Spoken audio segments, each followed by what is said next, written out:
My name is Mia Bennett, and I'm 34 years old. The Christmas table was set with the same red tablecloth my mother used every year, the same mismatched wine glasses, the same candle centerpiece that had survived 3 house moves. I already knew where the night was heading before my sister opened her mouth. Before I tell you what happened next, please hit like and subscribe. Drop your city and local time below. I love knowing where you're listening from. Now let me take you back to that same table a few minutes earlier when my sister Renata set her fork down and smiled at me the way she'd been smiling at me since we were teenagers. "So Mia," she said, tilting her head, 35 and still single, Christmas must get pretty lonely for you. The table laughed, Uncle Pete first, then my cousin Dana snorting into her napkin, then the whole row of them, like she'd delivered the punchline of the century. I looked at my mother, waiting for her to do what mothers are supposed to do. She smiled instead, that warm, practiced smile, and said she's just joking. "Mia, don't be so sensitive." I'd heard that phrase my whole life. It never meant stop hurting her. It meant stop making us uncomfortable with your hurt. My mother had never once told Renata to stop. She had only ever told me to stop reacting. I could have raised my voice. I could have thrown down my napkin and given Renata exactly what she wanted. More attention, more proof I was the emotional one. Instead, I set my wine glass down, slow, deliberate, the base clinking softly against the wood, and I looked at my sister. "Don't worry about me," I said, my voice calm, almost pleasant. "I've been married for a long time." Nobody laughed this time. My mother froze mid-toast, her arm still raised in the air. Renata's smile cracked at the corners, because in her story, I was the sad single sister, the cautionary tale next to her own marriage and kids. A married sister didn't fit anywhere in that story. "What are you talking about?" Renata asked, her laugh coming out thin now. "Since when are you married? You never said anything." I let the silence sit there. 3 years, I said. "You never asked." My father set the carving knife down completely, his eyes moving between me and my mother like he thought this might be a joke too. Nobody was laughing. "Mia," my mother said carefully, "why wouldn't you tell your own family you got married?" I picked my glass back up and took a sip and let the question hang there, because the answer was sitting right in front of all of us, wrapped in red tablecloth and mashed potatoes and 34 years of being the family joke. I hadn't told them because for the first time in my adult life, I had built something entirely mine, something Renata couldn't twist into a punchline, something my mother couldn't smooth over with a practiced smile. "His name is Julian," I said finally, "Julian Ashworth." The name landed like a stone dropped into still water.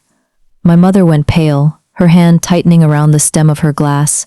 My father's jaw clenched. Even Renata looked like she'd swallowed something bitter. Julian wasn't just any name in our family. 3 years earlier, my father's construction business had nearly collapsed after a contract dispute with a much larger firm, one owned by the Ashworths. He'd spent months telling anyone who'd listen how they'd buried him in lawyers and didn't care who they crushed. I'd sat in this same dining room and listened to it, watched my mother nod along, both of them certain the Ashworths were the villains. What none of them knew was that I'd met Julian almost 4 years ago at a conference long before that contract dispute ever happened, and our relationship had nothing to do with business and everything to do with 2 people who genuinely liked each other. When the dispute erupted, I made a choice to keep my personal life separate from my father's grudge, not because I was ashamed, but because I knew exactly how this family treated anything they didn't approve of. I'd watched them do it to Renata's college boyfriend, to my cousin's fiancé, to anyone who didn't fit the mold in their heads. So I stayed quiet. I got married in a small ceremony with 12 guests, none of them at this table. And I let my family go on believing I was still the lonely single Mia they loved to joke about. "You married into the family that nearly destroyed us," my father said, his voice low, more disbelief than anger. though the anger was building underneath it. They didn't destroy us, Dad, I said evenly. The contract fell through because our bid was underpriced, not because anyone was out to get you. I read the paperwork. I know the difference. My mother set her glass down hard enough that it rattled against her plate. So all this time, while your father was losing sleep, you were sleeping with the enemy. I was building a life, I said, and for the first time all evening, my voice had an edge sharp enough that Renata flinched. While everyone at this table was deciding, I was pathetic for being single. I was married to a man who respects me more than anyone in this room ever has. While Renata was making jokes about my lonely Christmas, I was spending it with a family that has never once made me feel small. The table went dead silent, the kind of silence that used to terrify me as a kid. Except this time, I wasn't the one in trouble, and everyone at that table knew it. Renata's face went from smug to something closer to humiliated. My nephew kept stacking dinner rolls oblivious, and honestly, I envied him for it. My mother spoke again, quieter now, almost pleading. Why don't you just tell us, Mia? We're your family. I looked at her a long moment. Because every time I've brought someone home, this family found a way to make them feel unwelcome. And every time someone laughed at my expense, you smiled and told me not to be sensitive. I didn't hide my marriage because I was ashamed of it. I hid it because I was protecting it from all of you. Nobody said anything after that.